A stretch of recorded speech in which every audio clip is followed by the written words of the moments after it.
भाजपा के तेज तर्रा विधायक और पूर्व प्रोटेम स्पीकर रामेश्वर शर्मा अपने बयानों को लेकर अक्सर चर्चा में रहते हैं और ठीक उसी तरह क्षेत्र के विकास के लिए भी पूरी सेवा समर्पण के साथ काम करते हैं। लिहाजा उन्होंने अपने क्षेत्र गांव में पानी पहुंचाने के लिए 91 करोड़ रुपए की योजना को मंजूर कराया है। इस योजना के अंतर्गत उनकी विधानसभा क्षेत्र हुजूर में आगामी 24 महीने में 76 गांवों को घर घर पानी की सौगात मिलेगी।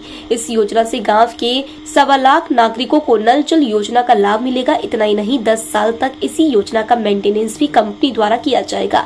विधायक शर्मा ने जानकारी देते हुए बताया कि आगामी कुछ दिनों बाद हुजूर विधानसभा क्षेत्र के बचे हुए गांव में भी इस योजना का शुभारंभ किया जाएगा।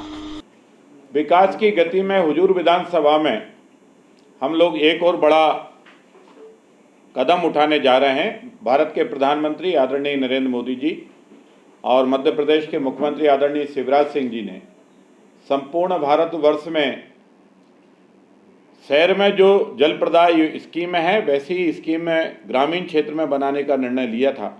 उसी के तारतम्य में जो हमारी हुजूर विधानसभा के 76 गांव हैं, गांव तो अधिक हैं, हमने 2 पार्टों में स्कीम बनाई है।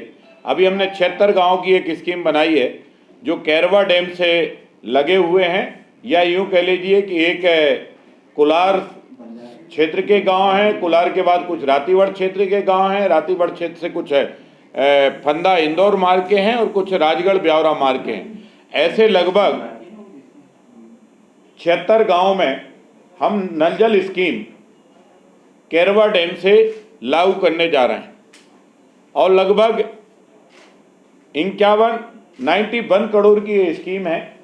इसमें अनेक स्थानों पर 24 महीने में इसका काम विकास का कार्य पूरा होगा। 10 साल जिस कंपनी के पास टेंडर रहेगा वो 10 साल उसको मेंटेनेंस वही करेगा। और जो 4 दशक या 5 दशक या यूँ कह लीजिए कि भोपाल अगर बड़ा तालाब भरता है तो इन्हीं गाँव में से आने वाले पानी से बड़ा तालाब भरता है।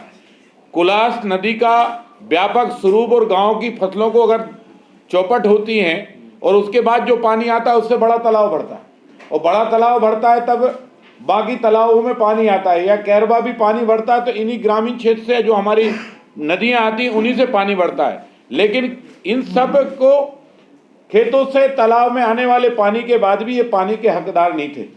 इस स्कीम पर बहुत संघर्ष करने के बाद अंतिम में इस स्कीम पर मुझे सफलता प्राप्त हुई और हमने इन 76 गाँव में ये पेयजल स्कीम लागू करने का निर्णय लिया। इसके टेंडर हमने जारी कर दिए हैं। वर्क ऑर्डर की पोजीशन में हम लोग आज की तारीख में हैं। लगभग 1.25 महीने के अंदर हम इस कार्य की व्यापक और बड़ा भूमि पूजन करेंगे और इन सारे गांवों को इसमें पेयजल स्कीम में हमने इसमें सम्मिलित किया गया है।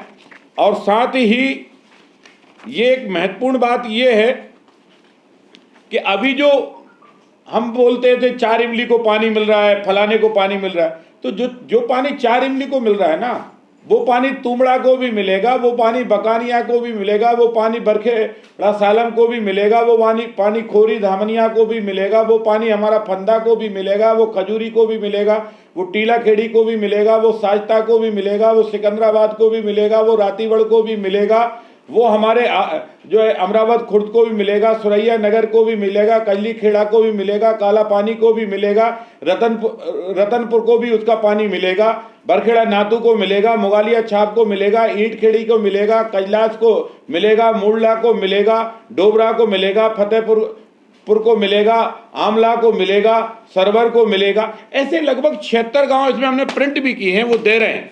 इन सब गाँवों को हमें वो पेयजल स्कीम सफल करने का एक शुभ अवसर प्राप्त हुआ है। और आज आप सबको इसलिए क्योंकि ये बरसों पुरानी मांग थी। जब जब निर्वाचन होता था लोग इसको बोल के आ जाते थे, लेकिन अगर कहा जाए तो मुझे ये सौभाग्य प्राप्त है कि 32 साल पुराना प्यासा कुलार को पेयजल स्कीम देकर कुलार में आज पानी की व्यवस्था पूर्ण की है।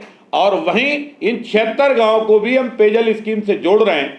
आगामी 24 महीने के अंदर हम इस जमीन पर पूरी स्कीम को ले आएंगे और 24 महीने के अंदर हर घर में शुद्ध पेयजल स्कीम कैरवा से हम जो लागू कर रहे हैं वो प्राप्त हो जाएगी। उसके संदर्भ में आज हमने आप सबको निमंत्रित किया था।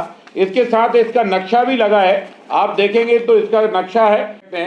इसमें जो लाल निशान लगे हैं। ये टंकी जो निर्माण होने वाली है बड़ी, वैसे हर गांव में हमारी छोटी स्कीम चल रही है, वहाँ ट्यूबवेल से पानी निकलता है, भराया जाता है, लेकिन जैसे मौसम परिवर्तन होता है कई जगह की ट्यूबवेल सूख जाते हैं, स्कीमें बंद हो जाती है। 4 महीने गाँव को पानी अपने खेतों से लाना पड़ता है या दूर दराज जहाँ पानी होता है उस गाँव से लाना पड़ता है। लेकिन अब वो स्थिति नहीं आएगी। 24 महीने बाद हर गाँव को शुद्ध पीने का पेयजल प्राप्त होगा, पेयजल मिलेगा। और ये सारी स्कीम आप इस पे देख सकते हैं, यहाँ से शुरू होती है और पूरा आप देखेंगे जहाँ जहाँ लाल है ये बड़ी टंकियाँ बनेंगी। जो लाल निशान लगाए गए इन पे बड़ी टंकियाँ, ये पहले से हमारी लाइनें बिछी हैं। ये बड़ी टंकियों के माध्यम से इन लाइनों में जाकर पानी, वो लाइनें जुड़ जाएंगी और रेगुलर सप्लाई इसकी शुरू हो जाएगी। तो ये एक तरह से भोपाल से लगे हुए जो गांव हैं, जिसकी आज की तारीख की आबादी अगर ली जाए तो लगभग 2 लाख के आसपास इसकी मोटे तौर पर आबादी आती है। 2011 की जो जनगणना की आबादी है वो लगभग 80-85 हज़ार के आसपास है। तो 11 से अभी तक का अगर टाइम टेबल और देखें, और दूसरे ये चूंकि सारी ग्राम पंचायतें हैं शहरी क्षेत्रों से लगी हुई हैं, तो बाहर से आने वाला जो व्यक्ति है रोजगार की तलाश में या अपने बेटा बेटियों को सुविधा देने के लिए या परिवार के पालन पोषण की दृष्टि से, तो वो भी अधिकतर इन ग्रामीण पंचायतों में उनका निवास हुआ है। तो वो भी जनसंख्या का भार इन क्षेत्र उठा रहे हैं। तो इसलिए वहाँ एक हम मूलभूत सुविधा देने का बड़ा प्रयोग और बड़ा संसाधन जो है मध्य प्रदेश सरकार और भारत सरकार के सहयोग से करने जा रहे हैं।